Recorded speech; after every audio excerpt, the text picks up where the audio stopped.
اكتشفت مخلوقات أعمارها مليارات السنين وما زالوا الآن عايشين. هذه المخلوقات عايشين من قبل أن يخلق الله أبونا آدم عليه السلام.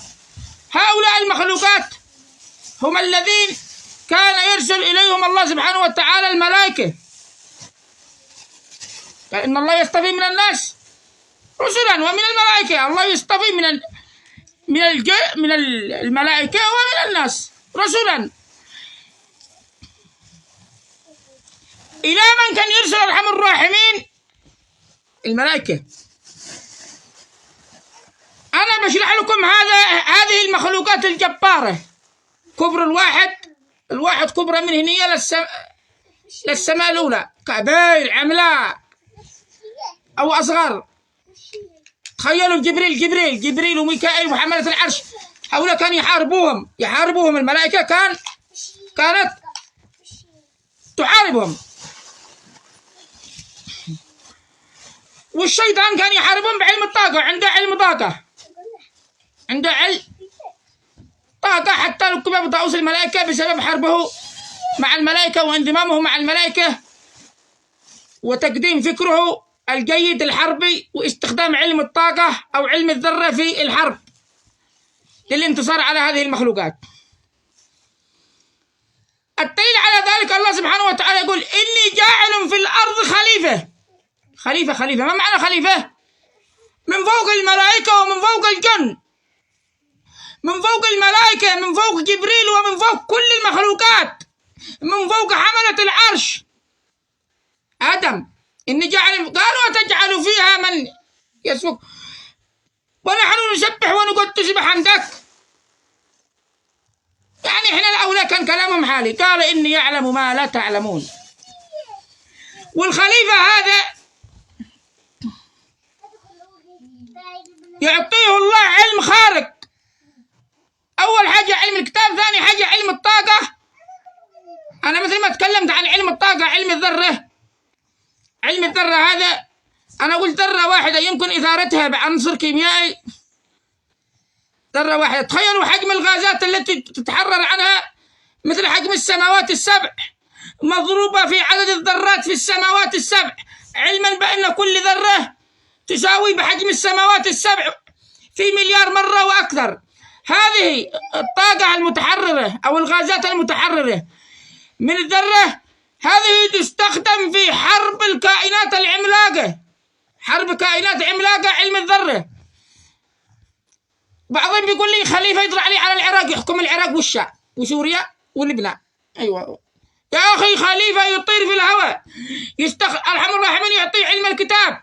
هناك مخلوقات عاشت قبل أن يخلق الله أبونا آدم وحاربتها الملائكة قرون غابرة بالقرن.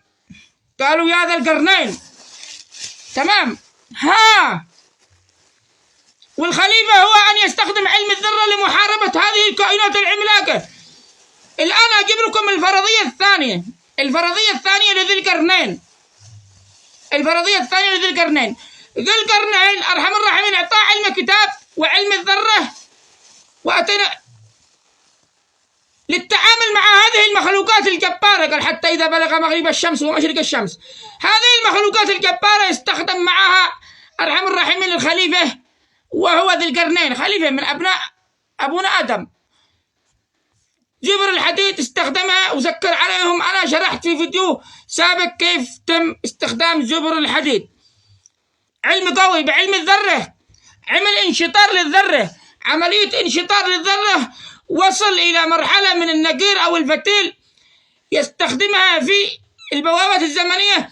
لا تستطيع هذه المخلوقات الجبارة أن تدكها. صلابتها تعلق لك مليار كوكب وأكثر. أنا بشرح بالشكل التفصيلي عن المخلوقات العظمى التي واجهها ذي القرنين، المخلوقات العظمى التي واجهها ذي القرنين، وأشرحها بالتفصيل الممل بدليل من القرآن الكريم. بدون كلام واضح. إني جاعل في الأرض خليفة. كم خليفة؟ خليفة من فوق الكائنات كلها، من فوق الملائكة ومن فوق تخيلوا جبريل بكل بالجناح حقه الذي جناحه يسد المشرق والمغرب بمخلوقات أكبر منه كان يحاربها حرب طاحنة بين جبريل وغيره. وعلم الكتاب وعلم الطاقة الذي أرحم الراحمين أعطاه لأبونا آدم يتغلب على هذه الكائنات التي كانت تحارب الملائكة. وذي القرنين خير دليل، سبحان الله العظيم. أنا جبت الفرضية الأولى على أن ذي القرنين قد يكونوا بشر من ذرية آدم. الفرضية الثانية أنا أقدم فرضية. الفرضية الثانية ذي القرنين هو من أبناء ذرية آدم، ولكن الأقوام الذي واجهها هي أقوام جبارة، مخلوقات جبارة كانت تحاربها الملائكة، لا ينفع معها السيف. إنها كيف يحاربوهم آدم؟ يدخلوا يدسعوهم برجالهم. الدليل على ذلك على أنها مخلوقات جبارة ليست من ذرية آدم، على أنها استخدموا وسيلة السد. قالوا يا ذا القرنين أن يأجوج ومأجوج يفسدون في الأرض. استخدم علم آخر للتغلب على. كيف ينفع الحرب معهم؟ يدسعوهم.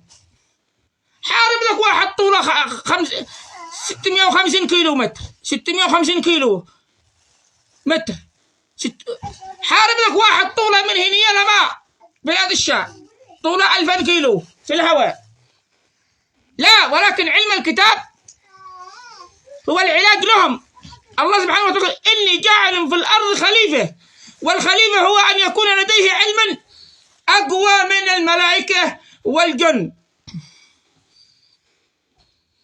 هذا مجرد فرضية اعتراض. بعد قليل أنا أنزل لكم الفرضية الثانية في ذي القرنين وعلمه الذي استخدمه ضد هذه الأقوام الجبارة التي كانت تحارب الملائكة. استخدم علم خارق.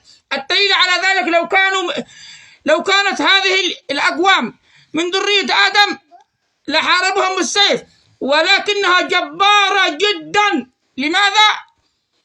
أرحم الراحمين يثبت للملائكة وللجن على أن علمه أعطاه في ذرية آدم. قال إني جاعل في الأرض خليفة، والخليفة هو أن يكون علم قوي لديه فيسيطر على جميع المخلوقات في الكون بعلم من الله مهما كان كبر هذا المخلوق. فعلم الذرة الذي امتلكه ذي القرنين والجن الذي كانوا يحاربوا كبير.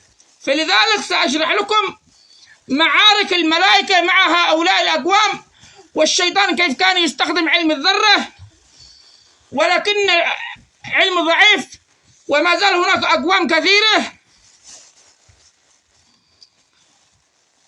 وارحم الراحمين خلق آدم ليجعل الله في هذا العلم لكي يعالج ويسيطر على هذه المخلوقات أفضل من حرب جبريل مع هؤلاء المخلوقات، وأفضل من تخيل حملة العرش ويحمل عرش ربك فوقهم يومئذ 8. هذه المخلوقات لا تفيد أن تحارب هؤلاء الملائكة الذي يحملوا عرش الرحمن 8. حربها لا يمكن أن تنتصر معهم. انتصروا بعلم الله، ولكن لابد من وجود علم حكمة، وهذا يسمى علم الكتاب وعلم الطاقة الذي يعطيه الله لأبونا آدم عليه السلام. مخلوق صغير 120 متر 160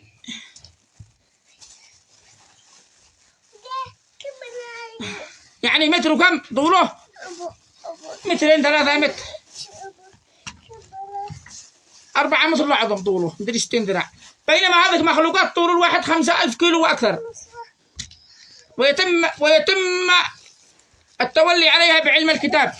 وذي القرنين هو خليفة الله. ضرب مثل الذي استخدم علم الذرة لسد هذه الباب والتعامل مع هذه المخلوقات بعلم الكتاب. فتعجبت الملائكة من علم ذي القرنين الذي أعطاه الله، الذي أرحم الراحمين أعطى العلم لذي القرنين، فجعل هذه الأقوام العملاقة التي كانت تحاربها الملائكة محبوسين في هذا القطر حانبين حنبة الجن خلاص، لأن هذه المخلوقات تحسد ذرية آدم على العلم الكتابي، يريدوا يدخلوا. ليش ما أرحم الراحمين أعطى علم الكتاب لذرية آدم؟ إذا ندخل ناكلهم، ندخل ناكلهم أرحم الراحمين.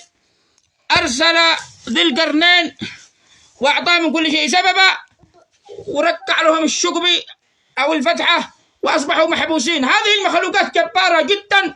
الدليل على ذلك على أنهم يخرجون يشربون البحار من كبرهم. أنا بشرح لكم بشكل تفصيلي فرضيات في هذه الأقوام الجبارة التي ما زال أعمارها مليارات السنين. تخيل عمر الواحد الآن منذ أن خلق الله أبونا آدم إلى حد الآن عودوا ما قد مات، الواحد منهم ما مات، عمرها سنين. قالوا يسألونك عن ذي القرنين، قرون من الأزمان.